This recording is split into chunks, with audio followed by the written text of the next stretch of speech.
ஸ்ரீ சாய் சங்கரா கோவில் நகரம் காஞ்சிபுரம் அருகில் ஏனாத்தூரில் விவசாய பண்ணை தோட்டம் விற்பனைக்கு. தொடர்புக்கு 9090656533. அந்த விமர்சனத்திற்கும் காரணம் விடுதலை சிறுத்தைகள் எடுத்திருக்கிற உறுதிமிக்க கொள்கை நிலைப்பாடுதான் காரணம். அவர்களை தடுமாற வைத்திருப்பது விடுதலை சிறுத்தைகளின் நிலைப்பாடுதான். எடப்பாடியை அமித்ஷாவை நோக்கி நகர்த்தியது விடுதலை சிறுத்தைகளின் நிலைப்பாடுதான். தமிழக வெற்றி கழகத்தை சார்ந்தவர்கள் விரக்தியால் பேசுவதற்கு காரணம் விடுதலை சிறுத்தைகள் எடுத்த நிலைப்பாடுதான். இதுதான் இன்றைய தமிழக அரசியல்.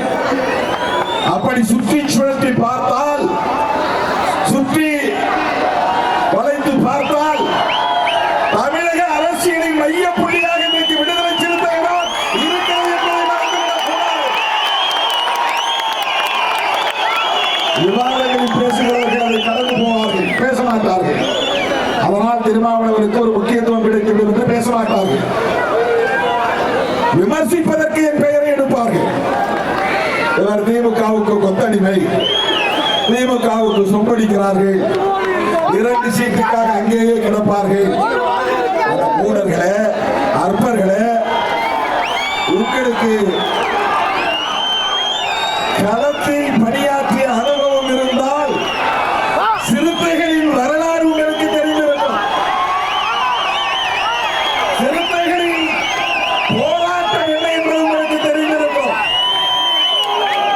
இந்த 25 ஆண்டு கால தேர்தல் அரசியலில் விடுதலை சிறுத்தைகள் எடுத்திருக்கிற ஒவ்வொரு நிலைப்பாடும்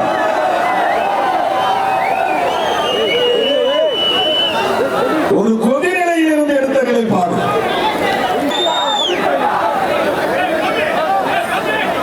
கொள்கை தெளிவில்லாமல் இருந்திருந்தால்,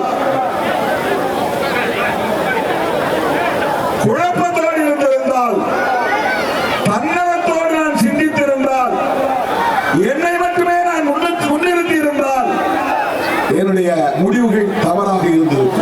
என்னால் இத்தனை 25 ஆண்டு காலம் தாக்குப்பிடித்து இந்த களத்தில் நின்றிருக்க முடியாது. இவ்வளவு தூரம் பயணித்திருக்க முடியாது. எனக்கு ஒரு சீட்டு கொடுத்தால் போதும், நான் மட்டும் சட்டமன்ற உறுப்பினரானால் போதும், எனக்கு கூடுதலாக இன்னொரு இடம் தேவையில்லை, உங்களுடைய அன்பு கிடைத்தால் போதும், உங்கள் சின்னத்திலேயே போட்டியிடுகிறேன், என்னை தொடர்ந்து வெற்றி பெற செய்தால் போதும் என்ற அடிப்படையில் நான் முடிவெடுத்திருந்தால் இன்றைக்கு இந்த கட்சி ஒரு மாநில கட்சியாக அங்கீகாரம் பெற்றிருக்குமா? நினைத்து பாருங்கள். 2014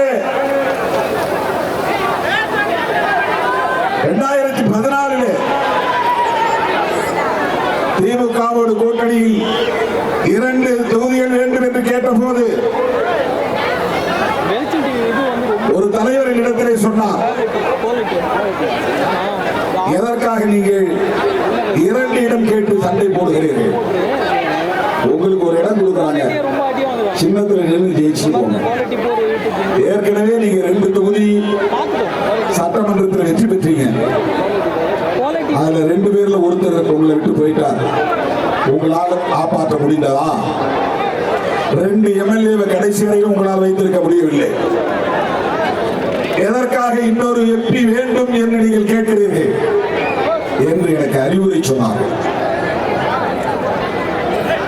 அவர் சொன்னது சரிதான் என்று நான் நினைத்து, எனக்கு 2 தொகுதி வேண்டாம் என்று நான் கருதி, எனக்கு ஒரே தொகுதி போதும் என்று நான் சொல்லி, அதுவும் எனக்கு உங்கள் கட்சி சின்னத்திலேயே போட்டியிட வையுங்க, நீங்களே எனக்கு செலவு செய்யுங்க, நீங்களே எனக்கு பிரச்சாரம் செய்யுங்க, என்னை எப்படியாவது வெற்றி பெற வையுங்க என்று நான் நினைத்திருந்தால் இன்றைக்கு இந்த கொண்டாட்டத்தை நம்மால் கொண்டாடி இருக்க முடியுமா? பல்லாயிரக்கணக்கானவர்களை திரட்டி இன்றைக்கு நாம் தன்மானத்தோடு தலைநிமிர்வோடு இப்படி கொண்டாடுகிறோம் என்று சொன்னால் ஒவ்வொரு நிலையிலும் நாம் எந்த அளவுக்கு உறுதிப்பாட்டோடு இருந்திருக்கிறோம் அதை நீங்கள் மறந்துவிடக் கூடாது. சில மாதங்களுக்கு முன்னால் எவ்வளவு பெரிய நெருக்கடி, எல்லாவற்றையும் வெளிப்படையாக பேச முடியாது. என்னை நம்புகிறவர்களை நான் உயிரை கொடுத்தும் தாங்கி பிடிப்பேன். அவர்களை ஒருபோதும் நான் சந்தேகப்பட மாட்டேன். சூது, சூழ்ச்சி, வஞ்சகம் என்னை சுற்றி சூழ்ந்தாலும் கூட என்னோடு இருப்பவர்கள் எனக்கு எதிராக இந்த வஞ்சகத்தை செய்கிறார்கள் என்று சுட்டிக்காட்டினாலும் கூட எனக்கு இயல்பாக இருக்கிற ஒரு குணம், நான் நம்பிவிட்டால் அதில் அப்படியே நிற்பேன். அவ்வளவுதான். நான் நம்பினால் அந்த ஒரு கோணத்தில் மட்டும்தான் நான் அவர்களை அணுகுவேனே தவிர இன்னொரு கோணத்தில் அணுக மாட்டேன். அதுதான் எனக்கு இருக்கிற பலமும் பலவீனமும். தலித் அல்லாதவர்கள் இந்த கட்சியே வர வேண்டும் என்று நான் அழைப்பு விடுத்தேன். எல்லா பொறுப்புகளையும் டாப் டு பாட்டம் கலைத்தேன். விகடனிலே அப்போது எழுதினார்கள், திருமாவின் துணிச்சல் என்று எழுதினார்கள். அடி முதல் நொடி வரையில் கட்சியின் கட்டமைப்பை அடியோடு கலைத்துவிட்டு வேளச்சேரி தீர்மானத்தை முன்மொழிந்து தலித் அல்லாதவர்களே வாருங்கள், இஸ்லாமிய கிறிஸ்தவ சிறுபான்மை சமூகத்தை சார்ந்தவர்களே வாருங்கள், பெண்களே வாருங்கள், இளைஞர்களே வாருங்கள், இந்த கட்சியில் எல்லா நாற்காலிகளும் காத்து கிடக்கின்றன, பொறுப்பேற்று செயல்பட வாருங்கள் என்று அழைப்பு விடுத்தோம். கட்சியை டாப் டு பாட்டம் கலைத்தோம். 2008 எடுத்த முடிவு. இன்றைக்கு ஆளூர் ஷானவாசும் தம்பி பாலாஜியும் இந்த கட்சியில் சட்டமன்ற உறுப்பினர்களாக இன்றைக்கு சட்டமன்றத்தில் முழங்குகிறார்கள். சிந்தனை செல்வன் முழங்குவது ஒரு புறம் இருக்கட்டும், தொடங்கிய நாளிலிருந்து என்னோடு தொடர்ந்து பயணிக்கிறவர் தோழர் ரவிக்குமார் அவர்கள் முழங்குவது ஒரு புறம் இருக்கட்டும், தேர்தல் அரசியல் களத்தில் அடியெடுத்து வைத்த நாளிலிருந்து என்னோடு களத்தில் இருப்பவர். ஆனால் நான் விடுத்த அழைப்பை ஏற்று இது அனைவருக்குமான ஒரு அரசியல் இயக்கம் என்பதை ஏற்றுக்கொண்டு இந்த இயக்கத்திலே தன்னை இணைத்துக் கொண்ட தம்பிகள், வெறுக்கும் முந்தி கட்சியே வந்தவர்கள், பாவரசு போன்ற மூத்த தோழர்கள், ஆற்றல் அரசு போன்ற தோழர்கள், வன்னிய அரசு போன்ற தோழர்கள், இப்படி அடுக்கிக் கொண்டே போகலாம். எண்ணற்ற பல வழக்குகளை சந்தித்த தம்பிகள், சிறை சென்ற தம்பிகள் அந்த வாய்ப்பை பெற முடியவில்லை. ஆனால் ஆளூர் ஷானவாசும் எஸ் பாலாஜியும் இன்றைக்கு விடுதலை சிறுத்தைகளின் சட்டமன்ற உறுப்பினர்களாக முழங்க முடிகிறது என்றால் வேளச்சேரி தீர்மானத்தில் எடுத்த நிலைப்பாடு. ஏன் இது ஒரு அம்பேத்கர் மூமெண்ட்?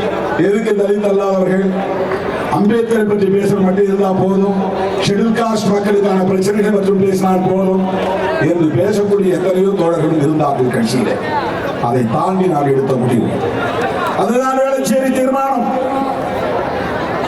அதன் அடிப்படையில் தான் இன்றைக்கு தலித் அல்லாதவர்களும் இந்த இயக்கத்திலே ஜனநாயக சக்திகளாக தன்னை இணைத்துக் கொண்டு இது அனைவருக்குமான இயக்கம் என்கிற அங்கீகாரத்தை பெற்றிருக்கிறோம்.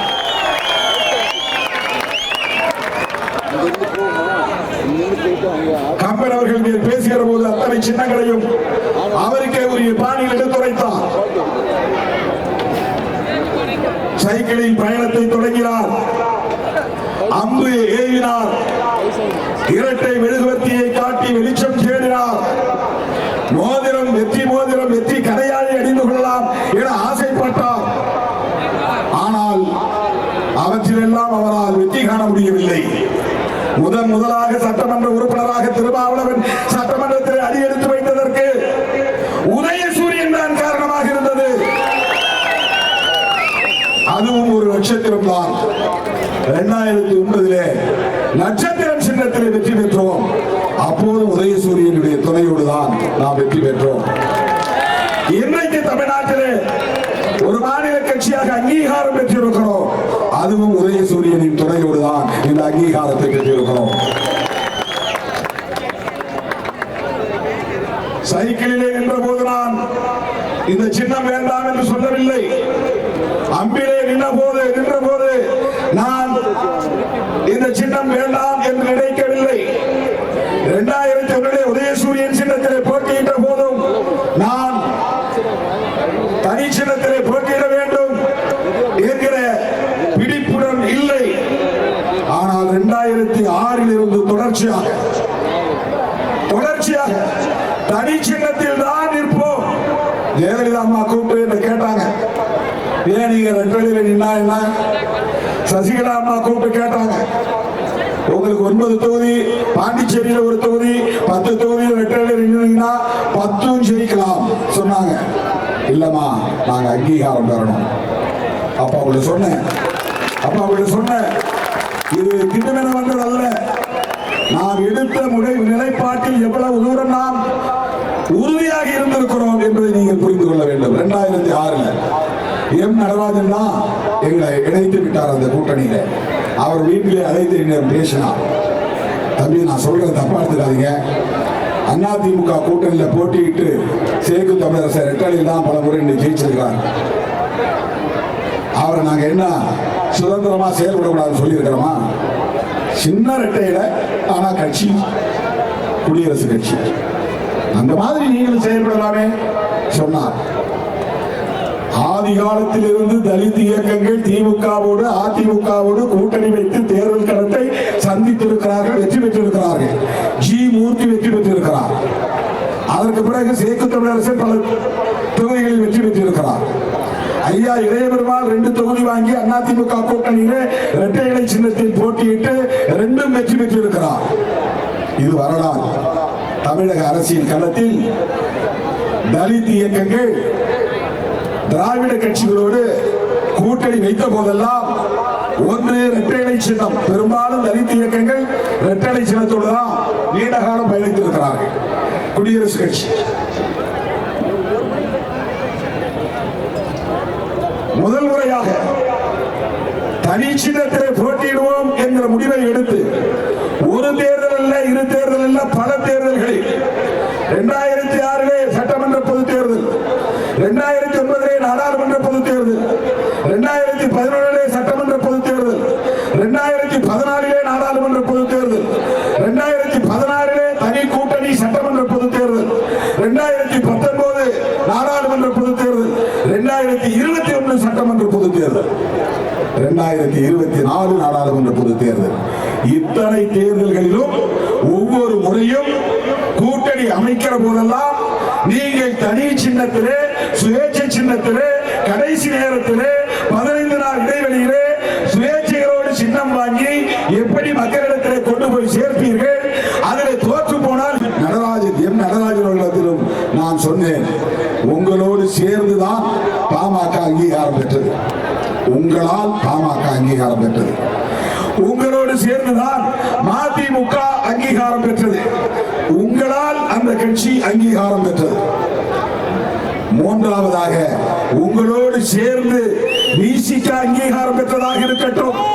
நாங்கள் தனி சின்னத்திலே போட்டியிட்டால் தானே அந்த அங்கீகாரத்தை பெற முடியும். அப்போது தொடங்கிய யுத்தம், இந்த அங்கீகாரத்திற்கான யுத்தம், கலைஞர் கட்டாயப்படுத்தவில்லை, ஒரு ஆலோசனையாக சொன்னார். நான் இதை சொன்னதும் மகிழ்ச்சியோடு ஆசீர்வாதம் சொன்னார். வாழ்த்துக்கள், நீங்கள் வெற்றி பெற்று அங்கீகாரம் பெற வேண்டும். தோழர்களே, 99 மூப்பனார் தலைமையிலான அணியிலே போட்டியிட்டோம். 2.25 லட்சம் வாக்குகளை பெற்றோம். கிட்டத்தட்ட 100 விழுக்காடு அது தலித் மக்களின் வாக்குகள் மட்டுமே. யாரும் அதை மறுத்துவிட முடியாது. அன்றைய நிலையில் 3 லட்சம் வாக்குகள் தான் தலித் வாக்குகள். அந்த தொகுதியிலே 3 லட்சம் வாக்குகளில் 2.5 லட்சம் வாக்குகள் தான் பதிவாகி இருக்கும். அந்த 2.5 லட்சம் வாக்குகளில் 2.25 லட்சம் வாக்குகளை பெற்ற கட்சி விடுதலை சிறுத்தைகள் கட்சி. இந்திய வரலாற்றிலேயே இது ஒரு சாதனை. இதை யாரும் கொண்டாடவில்லை. தேர்தலிலே நிற்காத ஒருவரை தூக்கி கொண்டாடுகிறார்கள். அடுத்து அவர்தான் முதலமைச்சர் என்கிறார்கள். இதுதான் அரசியல், இதுதான் ஊடகம். ஏதோ தனியார் சர்வே நடத்தினார்களாம், 2வது இடத்திற்கு வந்து விட்டாராம், அடுத்து அவர்தான் ஆட்சி பிடிக்க போகிறாராம். பாவம், அவர் உசி போடுறாங்க வேணும். அவருக்கு ஆசையை மூட்டிவிட்டு உள்ள வந்து களமிறங்கி விளையாடுங்க. அவர் சொல்றார், 2026 தேர்தலில் ரெண்டே பேருக்கு இடையிலான போட்டி. ஒரு பக்கம் டிஎம்கே, இன்னொரு பக்கம் டிவிகே. அதுல என்ன சொல்ல வர்றாரு தெரியுமா? எடப்பாடி பழனிசாமி அவர்களே, நீங்க போட்டி இல்ல, உங்களை விட நாங்க தான் பெரிய சக்தி. போட்டி இப்ப திமுகவோட கிடையாது. இரண்டாவது இடத்தில் யார் என்பதுதான் விஜய்க்கும் எடப்பாடிக்கும் போட்டி. இரண்டாவது இடம் யார் என்பதுதான் அண்ணாமலைக்கும் விஜய்க்கும் போட்டி. இந்த தமிழக அரசியல் களத்தில் இரண்டாவது இடத்தை யார் பிடிப்பது? அப்ப யாருக்கு சண்டைகள் நடக்குதுன்னா, அரசியல் சண்டை நடக்கிறது என்றால் எடப்பாடி பழனிசாமிக்கும் விஜய்க்கும் சண்டை நடக்குது. திமுக கூட்டணியோட அவர் மோத முடியாது. அது அவர்களே ஒப்புதலாக்கம் தருகிறார்கள். நாங்க எங்க ரெண்டு பேருக்கு இடையில தான் போட்டி. யாருக்கு அவர் பதில் சொல்றாரு? அது திமுகவுக்கு சொல்ற பதிலா கிடையாது. எங்க ரெண்டு பேருக்கு இடையில தான் போட்டினா, ஏற்கனவே எதிர்கட்சியாக இருக்கிற அண்ணா திமுகவுக்கு விடுக்கிற சவால். அண்ணா திமுகவுக்கு ஒரு நெருக்கடியை தருகிறார். நீயா நானா இரண்டாவது இடம். அவர்களே ஒரு ஒப்புதல் வாக்குமூலம் தருகிறார்கள். திமுக தலைமையிலான மதசார்பற்ற முற்போக்கு கூட்டணி தான் முதன்மையாக இருக்கிறது. அதை எதிர்க்கிற வலு அண்ணா திமுகவுக்கு இல்லை. அதை எதிர்க்கிற வலு பாஜகவுக்கு இல்லை. அதை எதிர்க்கிற வலு எங்களுக்கு தான் இருக்கிறது என்று இன்னும் வார்டு எலெக்ஷனில் கூட நிற்காத ஒரு கட்சி 65 எம்எல்ஏக்களை வைத்திருக்கிற அண்ணா திமுகவுக்கு சவால் விடுகிறது. இப்ப நீங்க ரெண்டு பேரும் சண்டை போடுங்க, எங்களோட அந்த சண்டை இல்லை. விடுதலை சிறுத்தைகள் கட்சி திமுக கூட்டணியில் இருக்கிறது அப்படின்னு சொல்றாங்க. அது உண்மைதான். ஆனால் ஒரு உண்மையை நீங்கள் மறைக்க கூடாது, மறந்துவிடக் கூடாது. விடுதலை சிறுத்தைகளும் சேர்ந்து உருவாக்கிய மதசார்பற்ற முற்போக்கு கூட்டணியில் இருக்கிறோம். அடிக்கோடிட வேண்டும். மதசார்பற்ற முற்போக்கு கூட்டணி முத்தமிழறிஞர் கலைஞர் உருவாக்கிய கூட்டணி. அதனுடைய தலைமை திமுக, அதனுடைய தலைவர் தளபதி ஸ்டாலின். அந்த கூட்டணியில் விடுதலை சிறுத்தைகளும் இடம்பெற்றிருக்கிறோம் என்றால், மதசார்பற்ற முற்போக்கு கூட்டணியை உருவாக்கியதில் விடுதலை சிறுத்தைகளுக்கும் பங்கு உண்டு. அப்படி என்றால் அந்த மதசார்பற்ற முற்போக்கு கூட்டணியின் வெற்றியை உறுதிப்படுத்த வேண்டியது விடுதலை சிறுத்தைகளின் பொறுப்பாகும். நம்முடைய பொறுப்பு. திமுகவை வீழ்த்த வேண்டும் என்பது பலருக்கும் ஆசையாக இருக்கலாம். ஆனால் அது வெறும் திமுகவை வீழ்த்துவது என்று பொருள் அல்ல. திமுக தலைமையிலான மதசார்பற்ற முற்போக்கு கூட்டணியை வீழ்த்துவோம் என்று சொல்லுகிறார்கள். விடுதலை சிறுத்தைகள் இருக்கிற வரையில் எந்த கொம்பனாலும் இந்த கூட்டணியை வீழ்த்த முடியாது. ஆணவத்தோடு சொல்லவில்லை, அகந்தையோடு சொல்லவில்லை, அரசியல் புரிதலோடு சொல்லுகிறேன். யதார்த்த உண்மையில் இருந்து சொல்லுகிறேன். விடுதலை சிறுத்தைகள் இடம்பெற்றிருக்கிற அணிதான் தமிழகத்தில் வெற்றி பெறும் என்பதை மீண்டும் உறுதிப்படுத்த வேண்டிய ஒரு வரலாற்று தேவை எழுந்துள்ளது. விடுதலை சிறுத்தைகளை பயன்படுத்தி அல்லது திருமாவளவனை பயன்படுத்தி மதசார்பற்ற முற்போக்கு கூட்டணியை சிதறடித்து விடலாம் என்று பலர் முயற்சித்தார்கள், இன்னும் முயற்சிக்கிறார்கள். விழுப்புரம் கூட்டத்திலே நான் தெளிவுபட சொன்னேன், உறுதிபட சொன்னேன். விடுதலை சிறுத்தைகள் திமுக தலைமையிலான மதசார்பற்ற முற்போக்கு கூட்டணியில் தான் தொடரும். எந்த பயனும் கிடையாது. திமுக கூட்டணி விட்டு நான் வெளியேறினால் எனக்கு எந்த சிக்கலும் வரப்போவதில்லை, எனக்கு எந்த பாதிப்பும் வரப்போவதில்லை, எனக்கு எந்த பைண்டிங் கிடையாது. நான் சுதந்திரமானவர். என்னுடைய பாதை எது, என்னுடைய இலக்கு எது என்பதில் எனக்கு ஒரு தெளிவு இருக்கிறது. அதிலிருந்து ஒருபோதும் நழுவ மாட்டேன். அதில் எனக்கு உறுதி இருக்கிறது. அதனால் அதை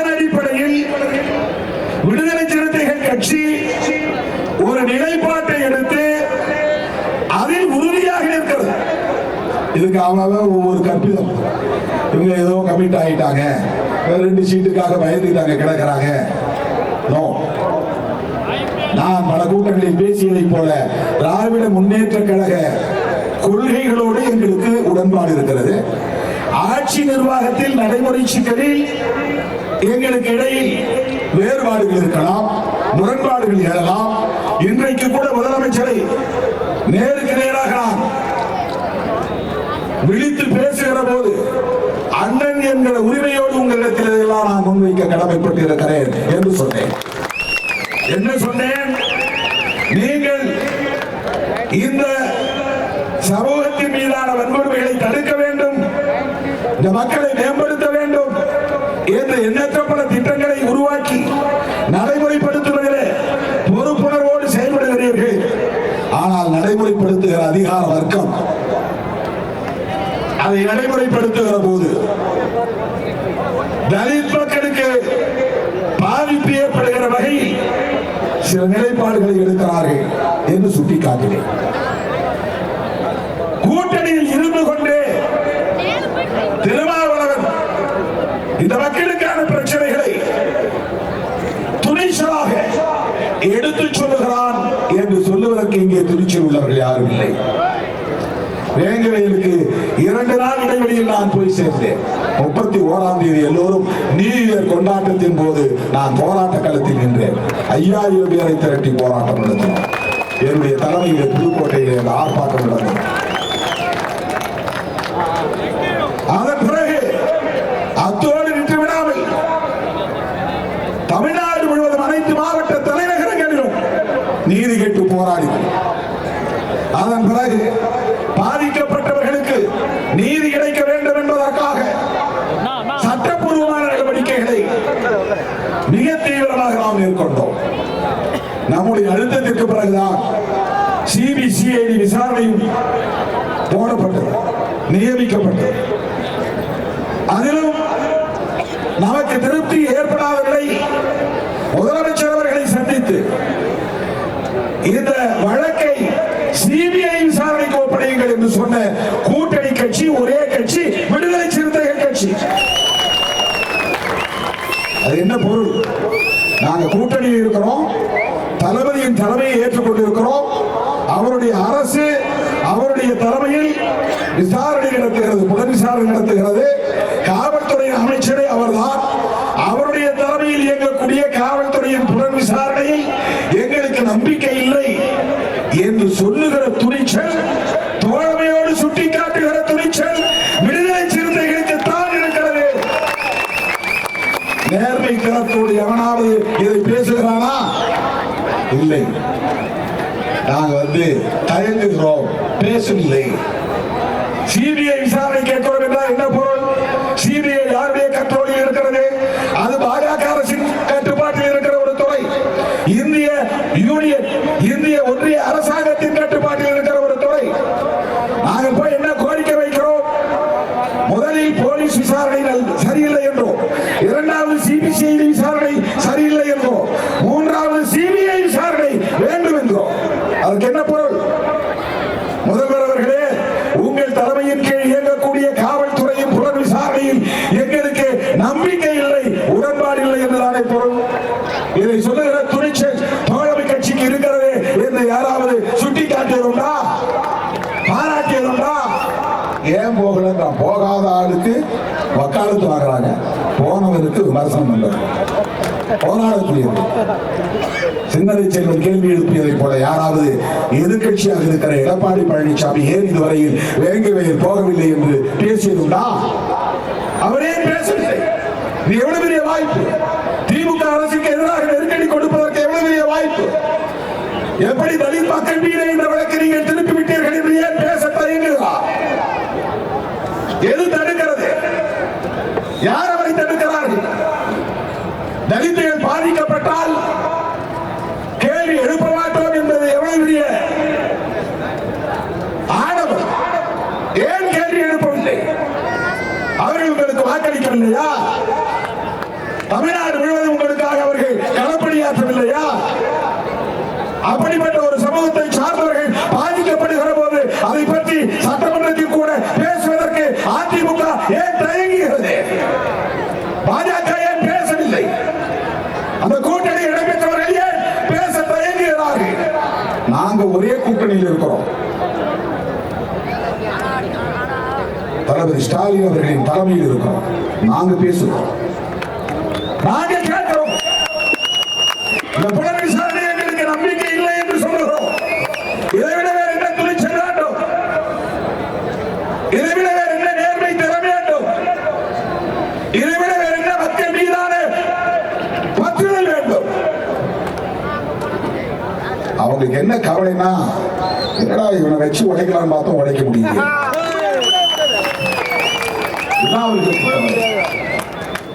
எவ்வளவோ ஆசை காட்டி பார்த்தார்.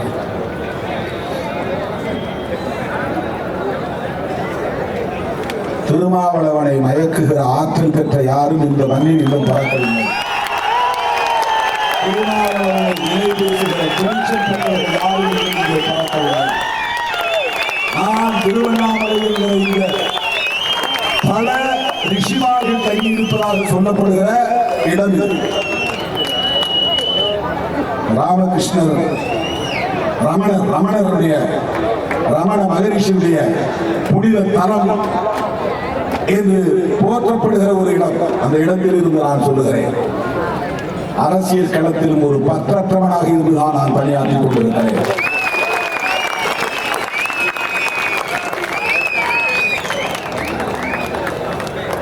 அதை துணிச்சலாக சொல்ல நான் கடமைப்பட்டிருக்கிறேன். திமுகவுக்கு வக்காலத்து வாங்குவதோ, திமுகவுக்கு முட்டு கொடுப்பதோ, திமுகவை தாங்கி பிடிப்பதோ விடுதலை சிறுத்தைகளுக்கான வேலை இல்லை. அப்படி விட்டு கொடுக்கக்கூடிய அளவுக்கு திமுக பலவீனமாகவும் இல்லை, தாங்கி பிடிக்கக்கூடிய அளவுக்கு திமுக சாய்நிலையிலும் இல்லை.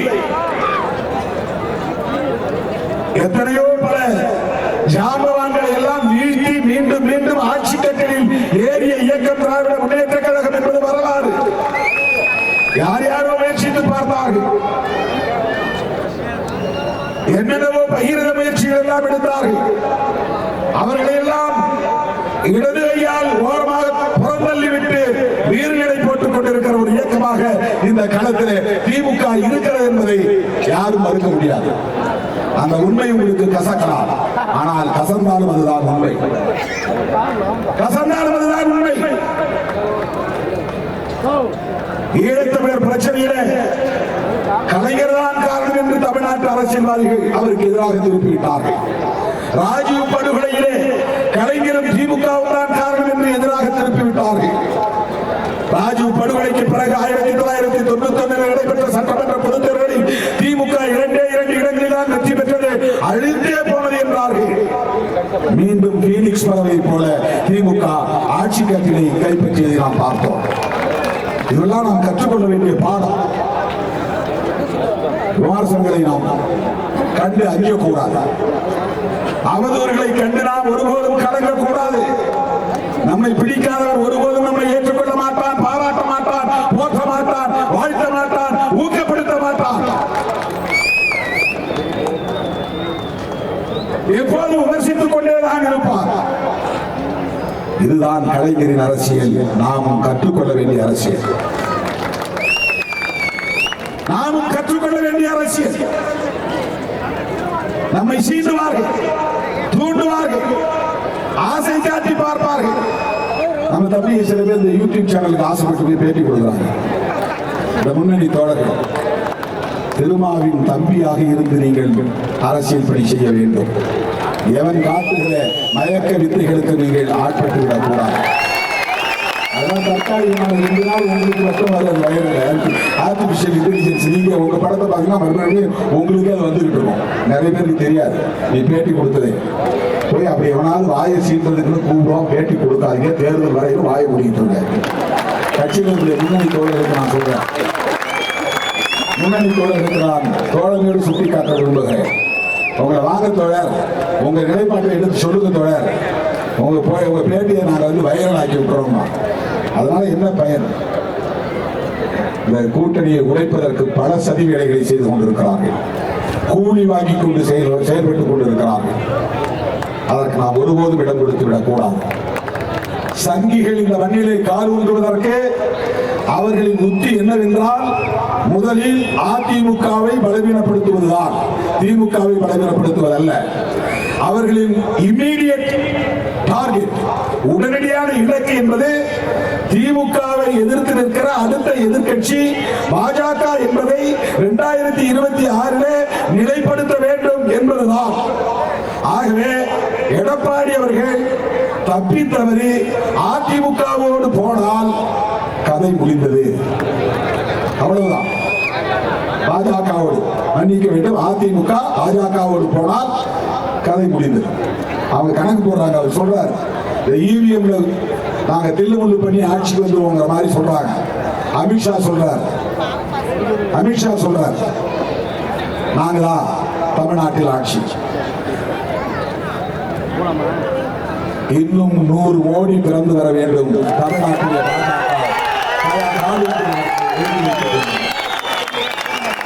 விடுதலை சிறுத்தைகள் இருக்கிற வரையில் அந்த கதை நடக்காது. இதைதான் அழுத்தமாக சொல்ல கடமைப்பட்டிருக்கிறது. உங்களை விரட்டி அடிக்கிற வரையில் சிறுத்தைகள் ஓய மாட்டோம். இந்த மண்ணில் காணொலிகளுக்கு ஒருவரும் அனுமதிக்க மாட்டோம்.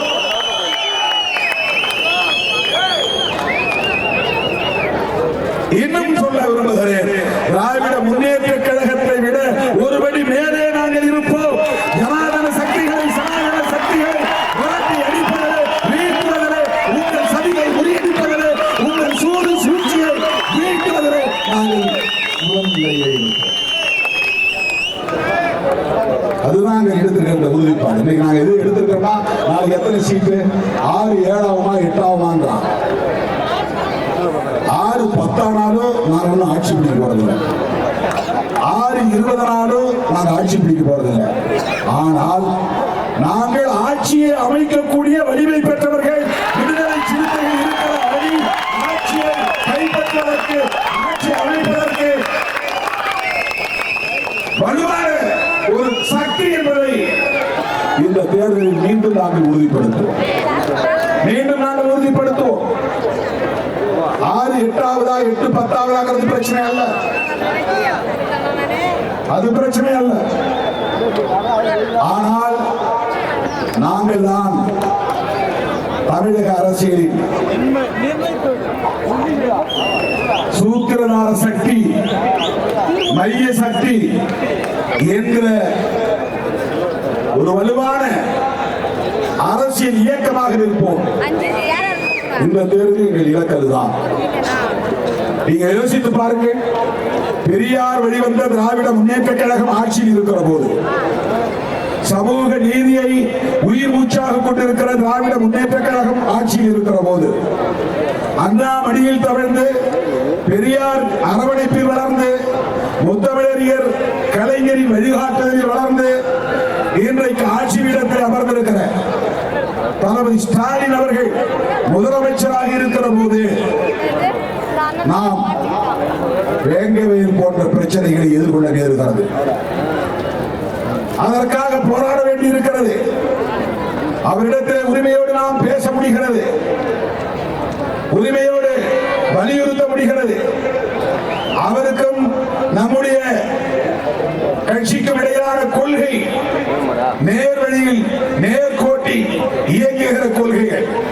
அப்படிப்பட்ட கட்சி ஆட்சியில் இருக்கிற போதே சாதிய வன்கொடுமைகள் தலைவிரித்தாடுகின்றன, வேங்கவே பிரச்சனைகள் தொடர்கின்றன. அதற்கான போராட்டங்கள் நடத்த வேண்டும் என்று நாம் நெருக்கடிக்கு ஆளாகிறோம். சாதி இருக்கட்டும் என்று சொல்லுகிற சனாதன கும்பல் ஆட்சிக்கு வந்தால் என்ன ஆகும் என்பதை எண்ணி பார்க்க வேண்டும். சாதி வாழ்க்கை என்று சொல்லுகிறவர்கள் தானே சனாதனிகள். சாதி ஒழிகை என்று என்றைக்காவது அண்ணாமலை பேசியிருந்தா, அமித்ஷா பேசியிருந்தா, மோடி பேசியிருந்தா, RSS கும்பல் பேசியிருந்தா, சங்கராச்சாரிகளின் வழித்தோன்றர்கள் பேசியிருந்தா, ஆடிட்டர் குருமூர்த்தி ஒத்துக்கொள்வாரா? போலி தமிழ் தேசிய பேசுகிறவர்கள் குடிப்பெருமை என்று சொல்கிறார்கள். அவர்கள் சாதி ஒழிப்பை பற்றி பேசுவதில்லை. சாதி ஒழிப்பை பற்றி பேசுவதில்லை. அவர்களின் நோக்கம் திமுகவை வீழ்த்திவிட்டு பாஜக வலிமை பெற்று வர வேண்டும் என்பதுதான். திமுக கூட்டணியை சிதறடிப்பதன் மூலம் இங்கே சனாதன சக்திகளை வலிமை பெற செய்ய வேண்டும் என்பதுதான். கர்நாடகாவிலே அவர்களால் சாதிக்க முடிகிறது, ஆந்திராவிலே அவர்களால் சாதிக்க முடிகிறது, கேரளாவிலும் கூட அவர்களால் ஒரு எம்பியை வெற்றி பெறக்கூடிய அளவுக்கான சக்தியை இன்றைக்கு அவர்கள் பெற்றிருக்கிறார்கள். தெலுங்கானாவிலே சாதிக்க முடிகிறது, மகாராஷ்டிராவிலே ஆட்சியில் பங்கை பெற முடிகிறது. அவர்களால் இன்றைக்கு ஒரு குன்றிமணியை கூட தூக்கி போட முடியவில்லை, ஒரு அங்குலம் கூட அசைய முடியவில்லை, இங்கே அவர்கள் வாலாட்ட முடியவில்லை. தமிழ்நாட்டில் மட்டும்தான் அவர்கள் தொடர்ந்து தொடர்ந்து மூக்கரு பெற்று நிற்கிறார்கள், பல்லுடை பெற்று நிற்கிறார்கள். தாமரை மலர்ந்தே தீரும் என்று அண்ணாமலைக்கு முன்பு எத்தனையோ பேர் சொன்னவர்கள் உண்டு. அதற்கு சில பேர் தாமரை போன்ற தாமரைங்கிறது ஒரு வகையான தோல் நோய், அந்த தாமரை வேண்டுமானால் படரும் என்று சொன்னார்கள். அது மலராது, அதுதான் நடந்தது. ஏனென்றால் இங்கே திராவிட இயக்கம் என்று சொல்லப்படக்கூடிய திமுக அதிமுக மட்டுமல்ல தோழர்களே, என் உயிரின் உயிரான விடுதலை சிறுத்தைகளே, இந்த சாதி பெயரை சொல்லிக் கொண்டு சில கூலி கும்பல் நமக்கு எதிராக விமர்சனங்களை எழுதி கொண்டிருக்கிறார்கள். தம்பி விமர்சனங்களை எழுதி கொண்டிருக்கிறார்கள். நாம் திமுகவுக்கு ஆதரவு தெரிவிப்பதை கொச்சைப்படுத்துகிறார்கள். அவர்களும் சனாதன கும்பலுக்கு விலை போகக்கூடிய கூலி கும்பல் தான். அதை நினைவிலே கொள்ளுங்கள்.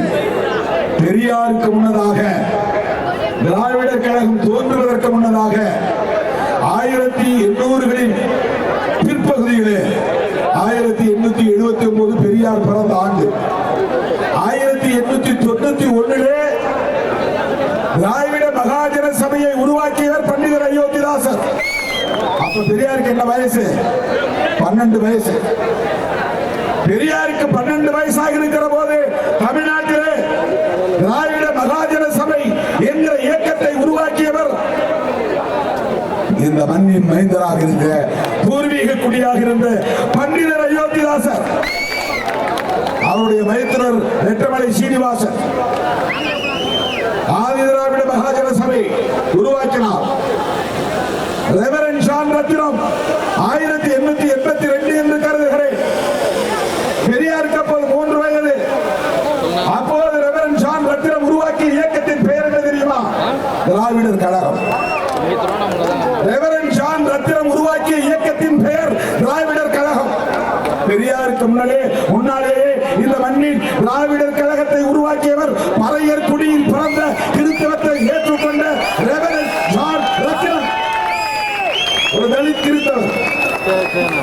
திராவிட அரசியலை இந்த மண்ணுக்கு அறிமுகப்படுத்தியவர்கள் நம்முடைய முன்னோர்கள் என்பதை பெருமையோடு சொல்ல கடமைப்பட்டிருக்கிறேன். ஒரு வயசா தமிழன் என்ற பெயரை குடிமக்கள் கணக்கெடுப்பு நடத்துகிற போது பதிவு செய்யுங்கள், சாதியற்றவர் என்று பதிவு செய்யுங்கள் என்று சொன்னவர் பண்டிதர் அயோத்திதாசர்.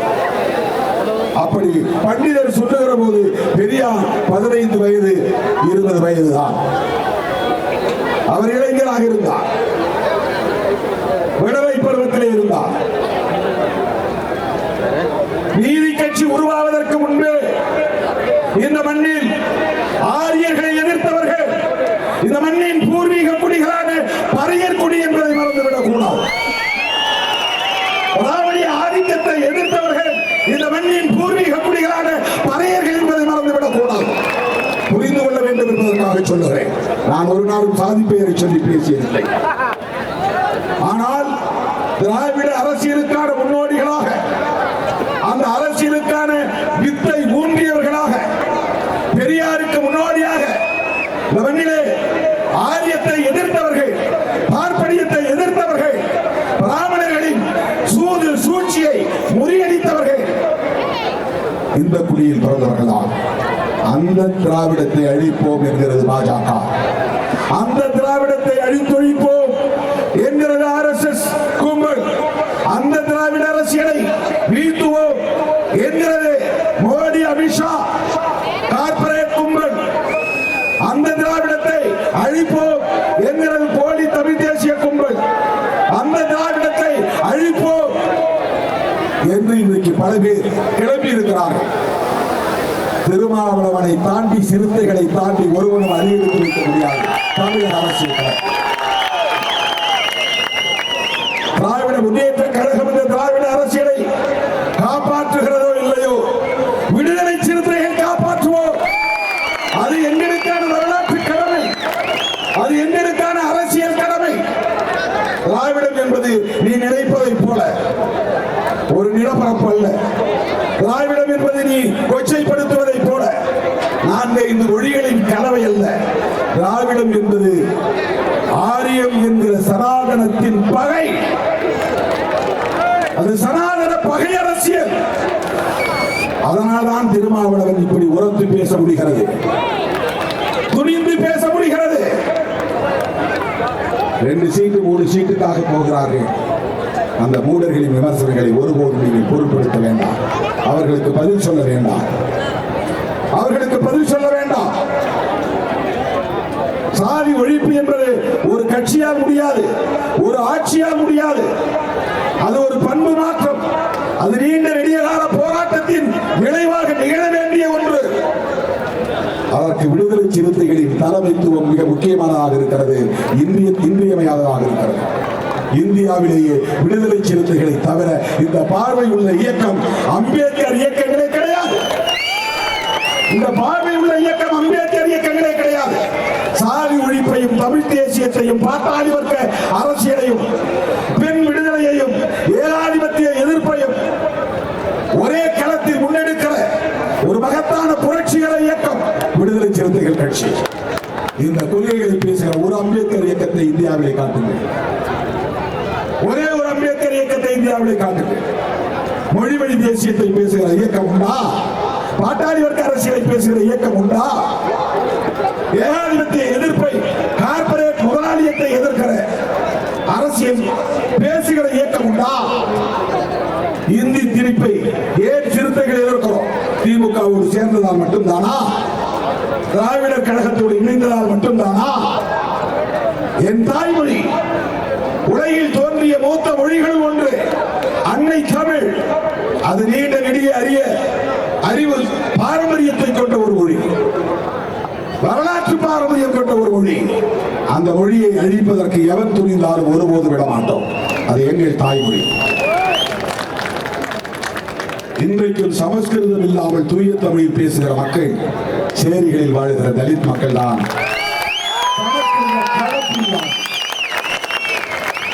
சமஸ்கிருத கலப்பு இல்லாமல், சாதங்கிறது சமஸ்கிருத வார்த்தை, சோறு என்பது சேரி பாஷை, சேரி மொழி. அது தூய தமிழ், தூய தமிழ், தூய தமிழ். கவி மு க ஷரீப் 40 ஆண்டுகளுக்கு முன்னால் ஒரு நிகழ்ச்சியில் பேசும்போது சொன்னார், நான் கல்லூரி மாணவனாக போய் உட்கார்ந்த இடத்திலே அந்த உரையை கேட்டேன், தேவநேய பாவாணர் நூலக கட்டிடத்தில். அப்போதெல்லாம் அப்படி யாராவது அறிஞர் பெருமக்கள் பேசுகிற நிகழ்ச்சிகளுக்கு தேடி தேடி போய் நான் கேட்பதுண்டு. தேவநேய பாவாணர் நூலக கட்டிடத்தில் ஒரு சின்ன அறையிலே கவி காபு ஷெரீப் பேசுகிற அந்த அறையில் நான் அமர்ந்திருந்தேன். அப்போது சொன்னார், தூய தமிழ் சொற்கள் உங்களுக்கு வேண்டுமானால் சேரி மக்களிடம் போய் சில காலம் தங்கியிருந்து வாருங்கள். சாதியை கலக்காமல் தனித்தன்மையை பாதுகாப்பது சேரி. சமரசின் கட்டுப்பாட்டில் இருக்கிற காவல்துறையை எதிர்த்தோம், உண்மைதான். கள்ளக்குறிச்சி மாணவி ஸ்ரீமதி கொல்லப்பட்ட போது அதை எதிர்த்து 10,000 பேரை திரட்டி போராட்டம் நடத்தினோம், அதுவும் உண்மைதான். வேங்கவைகளுக்காக போராடினோம், அதுவும் உண்மைதான். இன்றைக்கும் போராடுகிறோம், அதுவும் உண்மைதான். நாளைக்கும் போராடுவோம், அதுவும் உண்மைதான். தொடர்ந்து போராடுவோம், அதுவும் உண்மைதான். ஆனாலும் திராவிட முன்னேற்ற கழகத்தின் தலைமையிலான மதசார்பற்ற முற்போக்கு கூட்டணியை சிதறடிப்பதற்கு ஒருபோதும் இடம் கொடுக்க மாட்டோம். அது எங்களால் நிகழ்ந்தது என்ற களங்கத்தை ஒருபோதும் நாங்கள் செய்ய மாட்டோம். நாங்கள் இடம் கொடுத்தால் தான் தம்பி நீங்கள் கனவு காணுவது பலிக்கும். திருமாவளவன் பலவீனமானால் தான் நீ 2வது இடமா 1வது இடமா அல்லது 0 தெரியும். இது ஒன்று மட்டும் நீ வச்சீங்க. இன்றைக்கு தமிழ்நாட்டு அரசியலின் ஒற்றை துரும்புச் சீட்டு விடுதலை சிறுத்தைகள் கட்சி தான், VCK தான். அதை நாங்கள் நிலைநாட்டுவோம். இது ஏதோ நான் கூட்டத்தை பார்த்துவிட்டு உணர்ச்சி வயப்பட்டு பேசுகிறேன் என்று எண்ணிவிட வேண்டாம். ஏதோ எல்லோரும் போல் ஆவேசமாக கட்டி பேசினால் கவனத்தை ஈர்க்க முடியும் என்று நான் பேசவில்லை. எனக்கும் ஆத்திரம் வரும், ஆவேசம் வரும். அநீதியை கண்டிக்கிற இடத்துல சும்மாதான் ஆவேசமா கையை கால ஆட்டி பேச மாட்டேங்க. அது வெறுமனக கூட்டத்தை கவர்ந்து இருப்பதற்கான ஒரு நடிப்பு. அப்படி நான் என்னுடைய 35 ஆண்டு கால அரசியல் வரலாற்றில் செய்ததில்லை. அநீதி இழைக்கப்படுகிற இடத்தில் திருமாவளவனின் ஆத்திரம் உச்சத்திலே ஆவேசம் வெடிக்கும். கூட்டணியில் இருப்பதனால் ஒருபோதும் நாங்கள் கைகட்டி நின்றதில்லை. அதிமுக கூட்டணியும் சரி, இந்த கூட்டணியும் சரி. இன்னைக்கு சிந்தனை செல்வன் சொன்னதை போல முதல்வர் அவர்கள் நான் பேசி முடித்த அடுத்த நொடியே சொன்னார், அந்த சட்டம் தானே இந்த கூட்டத்தொடரில் கொண்டு வந்தோம் சொன்னார்.